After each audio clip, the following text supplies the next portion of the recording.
واقعہ کربلا انسانی تاریخ کا ایک ایسا المیہ ہے کہ جس نے آنسوؤں کی برسات چھیڑ دی تھی، اور وہ آنسوؤں کی برسات آج تک جاری و ساری ہے۔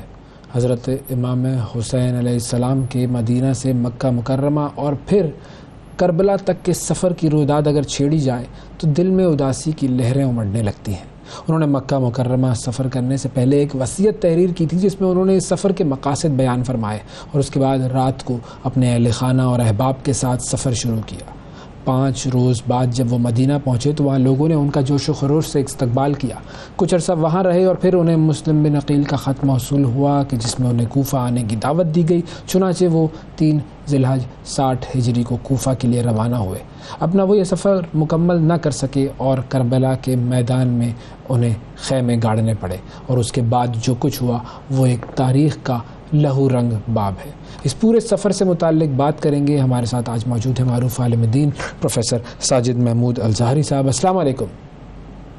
جی وعلیکم السلام ورحمۃ اللہ۔ بہت شکریہ حضور، آپ نے پروگرام کے لیے وقت نکالا۔ ہم چاہیں گے کہ یہ مختصر سا وقت ہے ہمارا، اور اس میں ہم ذرا اس سفر کی داستان کو اور اس کے مقاصد کو اور اس کے کچھ مرحلوں کو سمجھ لیں کہ جب امام علی مقام نے اس سفر کا آغاز کیا اور پہلے وہ مدینہ پہنچتے ہیں اور پھر آگے جاتے ہیں اور کربلا کے مقام تک وہ پہنچتے ہیں۔ تو آج اس سفر کو تھوڑا سا ہم آپ سے سمجھنا چاہیں گے۔ ویسے انسانی تاریخ کے اندر جتنے بھی کچھ واقعات ایسے ہوتے ہیں جو اپنی اثر پذیری کی وجہ سے ہمیشہ کے لیے وہ لازوال ہو جاتے ہیں، اور ان سے جڑے ہوئے جو کردار ہیں وہ بھی امر ہو جاتے ہیں، اور ان واقعات میں سر فہرست جو واقعہ ہے وہ واقعہ کربلا ہے، اور کئی 100 سال گزرنے کے باوجود وہ ابھی بھی تازہ ہے۔ بیسیکلی جو واقعہ کربلا ہے یہ اصول پسندی، راست گوئی، صبر و استقامت اور قربانی اور ایثار کا استعارہ ہے حقیقت میں۔ اور اگر ہم امام علی مقام کا جو سفر ہے اس کے آغاز سے پہلے اس کا تھوڑا سا جو پس منظر ہے اس کے اوپر ہم اگر بات کریں مختصر کہ 56 ذی الحجری میں جب حضرت امیر معاویہ نے یزید بن معاویہ کو ولی عہد مقرر کر دیا، تو اس وقت کئی اکابر صحابہ نے جو یزید کی بیعت ہے اس سے انکار کیا تھا، اور ان میں سیدنا عبداللہ بن زبیر اور سیدنا امام علی مقام امام حسین بھی شامل تھے۔ 60 ہجری میں جب امیر معاویہ کا انتقال ہوا اور اس کے بعد جو یزید ہے یہ خلیفہ بنا، تو اس کے بعد اس نے پہلا خط جو مدینہ کے والی تھے اس وقت ولید بن عتبہ، ان کو لکھا کہ ان دونوں شخصیات سے، عبداللہ بن زبیر سے بھی اور سیدنا امام حسین سے بیعت لی جائے۔ تو عبداللہ بن زبیر رضی اللہ عنہ یہ تو پہلے ہی مکہ المکرمہ ہجرت کر گئے، اور امام علی مقام سے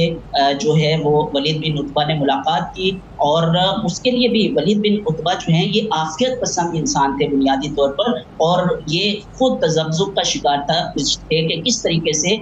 سیدنا امام حسین سے بیعت لی جائے۔ تو جو والی سابق تھے مدینہ کے مروان بن حکم، ان سے مشورہ کیا گیا کہ آپ کیا کہتے ہیں کس طریقے سے امام حسین سے بیعت لی جائے۔ تو اس نے جو ہے ان کو سخت موقف اختیار کرنے کا کہا کہ امام علی مقام سے یہی موقع ہے کہ آپ اس موقع پر ان سے بیعت لے سکتے ہیں، اگر یہ یہاں سے چلے گئے تو پھر آپ نہیں لے سکیں گے ان سے بیعت۔ لیکن جیسے میں نے شروع میں بتایا ولید بن عتبہ جو ہیں یہ عافیت پسند انسان تھے، اور انہوں نے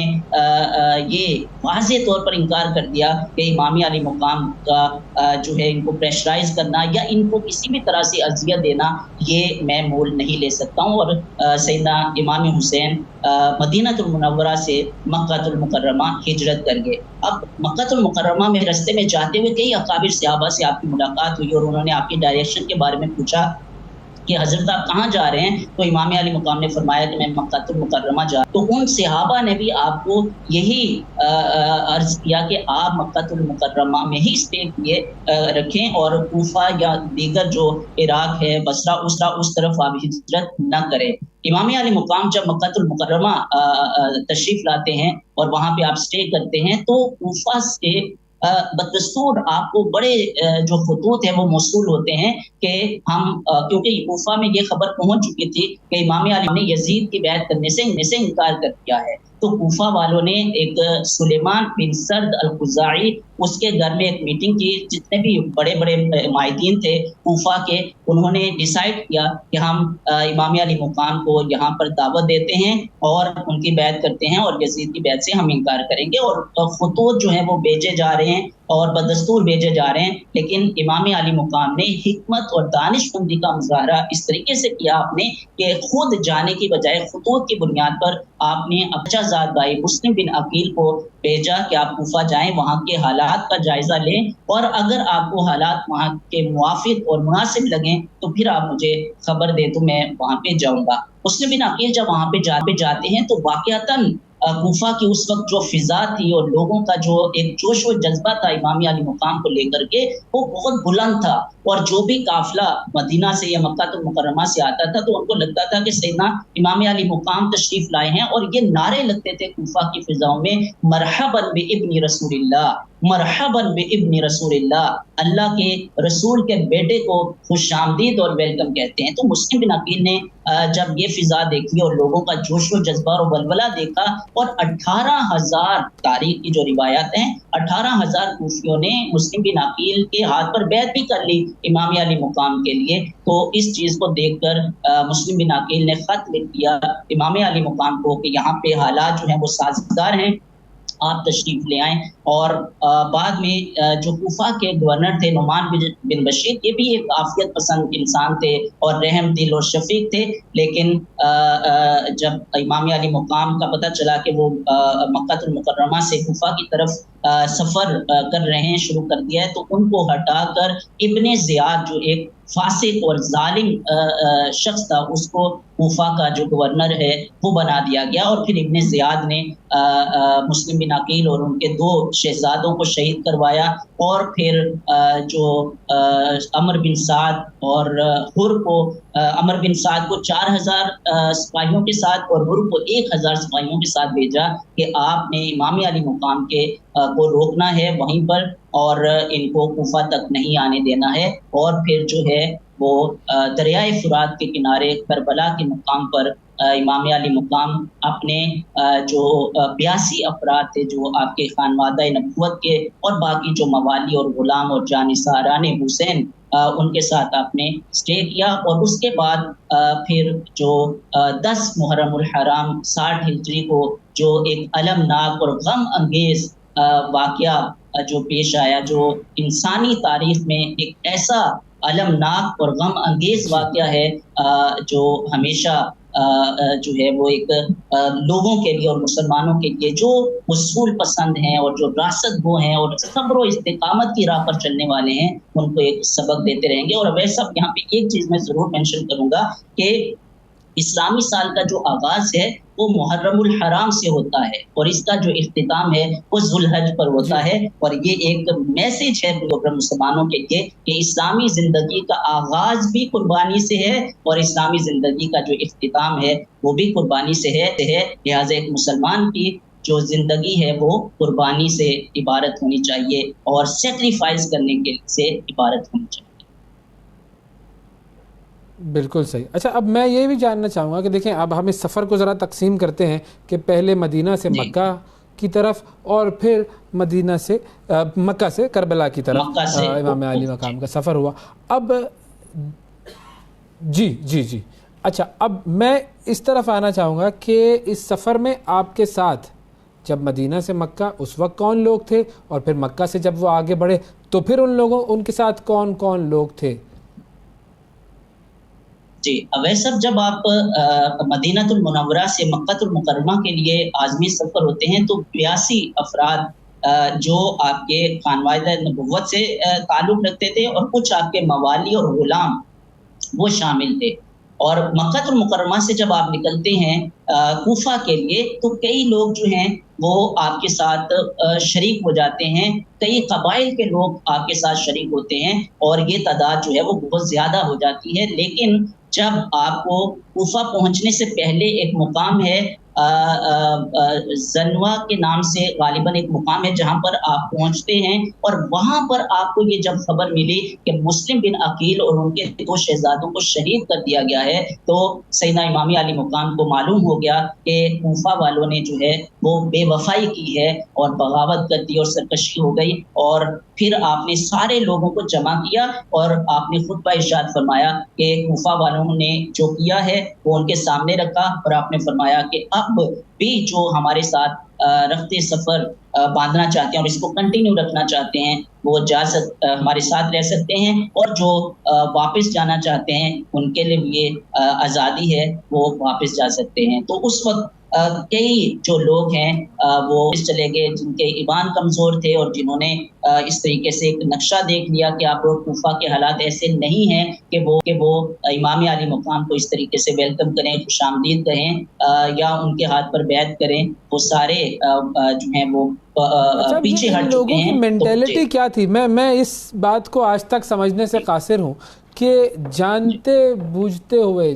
ہوئے یہ بات مانتے ہوئے کہ جو شخصیت سامنے ہے وہ نواسہ رسول صلی اللہ علیہ وآلہ وسلم ہے اور ظاہر ہے وہی حق پر ہیں، تو کیسے یہ مائنڈ سیٹ ہوتا ہے کہ انسان ان کے ساتھ بے وفائی کر جائے؟ دیکھیے ویسا جو مفاد پرستی اور خود غرضی ہے اور خواہش نفس ہے، یہ اتنی خطرناک چیز ہے کہ جو اپنے سامنے کسی بھی چیز کی کوئی وقت اور قیمت نہیں رہنے دیتی۔ خود غرضی اور خواہش نفس، جس کو قرآن مجید نے کہا افرأیت من اتخذ الہہ ہوا، کہ آپ نے ایسے شخص کو دیکھا ہے کہ جو اپنی خواہش نفس کو اپنا خدا بنا لیتا ہے۔ تو یہ ایک اتنی خطرناک صورتحال ہوتی ہے کہ جس میں کسی چیز کا نہ عقیدے کا کوئی لحاظ ہوتا ہے، نہ اللہ رسول کا لحاظ ہوتا ہے، نہ رشتہ داروں عزیز و اقارب کا خیال ہوتا ہے، کسی چیز کا بھی کوئی خیال نہیں رہتا ہے۔ تو یہ ایک صورت ہے کہ جب وہ دیکھ رہے تھے کہ سیدنا امام علی مقام ابھی صحیح پوزیشن میں ہیں اور کوفہ والے سارے ان کے ساتھ بیعت کرنے کے لیے تیار ہیں، تو ابھی صاف ظاہر ہے کہ وہ مسند پر ہوں گے اور اقتدار میں ہوں گے، تو وہاں پہ نوازنے کا موقع ہے، تو وہاں پہ لینے کا ہوگا، تو سارے لوگ اس طرح کے جو خود غرض اور مفاد پرست لوگ تھے وہ ساتھ میں جڑ گئے۔ لیکن جو ہی انہوں نے دیکھا کہ اب صورتحال مختلف ہو گئی ہے، تو چونکہ ان کے مادی مفاد تھے اور ذاتی مفاد تھے، تو اس کے لیے وہ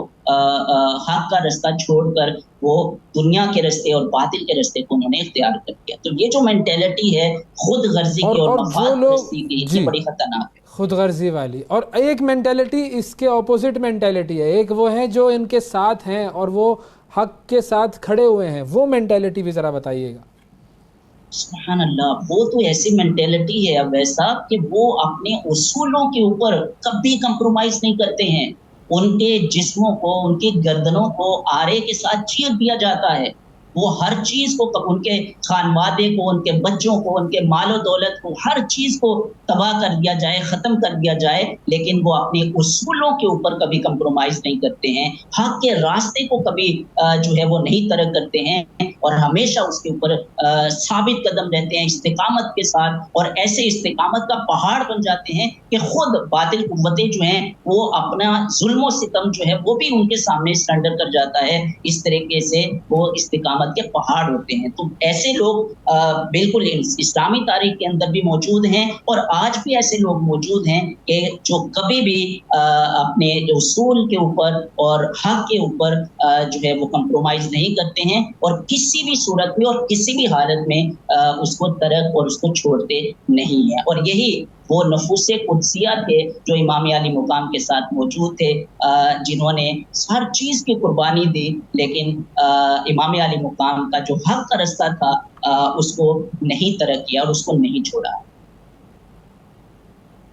اور بالکل آخر میں چاہوں گا مختصراً ہمیں اس بھی تھوڑا سا آپ آگاہ کیجئے کہ اس سفر میں انہیں اچانک جو اپنا رخ تھا وہ کربلا کی طرف، اس عظیم جگہ کی طرف، اس شہر کی طرف کیوں موڑنا پڑا تھا؟ دیکھیے ویسا امام علی مقام جب مکہ المکرمہ سے نکلے ہیں تو آپ کا جو ڈیسٹینیشن تھی وہ کوفہ تھی، اور وہیں پر آپ نے اسی راستے کو اختیار کیا اور وہیں پر جا رہے تھے، لیکن جو ابن زیاد کو گورنر مقرر کر دیا کوفہ کا، تو اس نے حر کو 1000 سپاہی دے کے بھیجا کہ یہ کوفہ تک نہیں جانے چاہیے. اور حر جو ہے وہ جب وہاں پہ پہنچتے ہیں سیدنا امام علی مقام کے پاس، تو ان کو جا کے بتاتے ہیں کہ میرا جو مجھے جس مقصد کے لیے بھیجا گیا ہے وہ آپ کے ساتھ قتال کرنا نہیں ہے، آپ کے ساتھ جنگ کرنا نہیں ہے، بلکہ آپ کو جو ہے وہ ابن زیاد تک پہنچانا ہے تمام قافلے کے ساتھ. تو آپ جو ہے وہ میرے راستے، جو میں راستہ اختیار کروں گا، آپ نے میرے ساتھ جانا ہے اور وہاں پر جو آپ کی ڈیسٹینیشن ہے اس تک نہیں جانا ہے. تو امام علی مقام کو حر کے جو 1000 سپاہیوں کے ساتھ آیا تھا، اس کی وجہ سے اپنا جو اپنی جو ڈیسٹینیشن اور اپنی منزل ہے اور اپنا جو راستہ ہے وہ چینج کرنا پڑا، اور حر کے مشورے پر ہی آپ کو فرات کے کنارے کربلا کے مقام پر جو ہے وہ اسٹے کرنا پڑا. آنا پڑا. میں بالکل اس کردار کی طرف آنا چاہ رہا تھا جو حر کا جو کردار ہے، اور ہم آنے والے دنوں میں بہت سارے مختلف لوگوں کے اور بہت سارے مختلف کرداروں کو دیکھیں گے کہ کربلا کے میدان میں ان تمام لوگوں کا کردار کیا رہا. یہ پورا سلسلہ 10 محرم تک ہمارا جاری رہے گا. بہت شکریہ ادا کریں گے پروفیسر ساجد صاحب، آپ نے وقت دیا.